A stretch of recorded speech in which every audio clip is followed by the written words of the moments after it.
గర్భధారణ సమయంలో వాపు పాదాల నుండి ఉపశమనం పొందడానికి ఇంటి నివారణలు. గర్భధారణ సమయంలో పాదాల కింద దిండు పెట్టుకుని నిద్రపోవాలి. ఇలా చేయడం వల్ల పాదాల వాపు నుండి ఉపశమనం లభిస్తుంది. ప్రతిరోజూ ఇలా నిద్రపోవడం ద్వారా మీరు వాపు నుండి చాలా ఉపశమనం పొందవచ్చు. గర్భధారణ సమయంలో శరీరంలో పొటాషియం తక్కువగా ఉండటం వల్ల పాదాలలో వాపు వస్తుంది. పొటాషియం లోపం వల్ల రక్తపోటు, నీరు నిలుపుదల వంటి సమస్యలు కూడా వస్తాయి.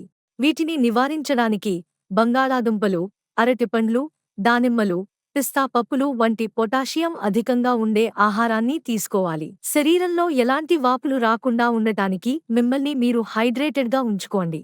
గర్భధారణ సమయంలో రోజుకు కనీసం 3-4 లీటర్ల నీరు త్రాగటం మంచిది. గర్భధారణ సమయంలో పాదాల వాపు నుండి ఉపశమనం పొందడానికి మసాజ్ మంచి ఎంపిక.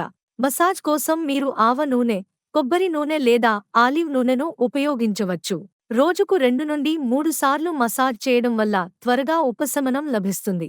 మీరు రాత్రి పడుకునే ముందు మసాజ్ కూడా చేసుకోవచ్చు.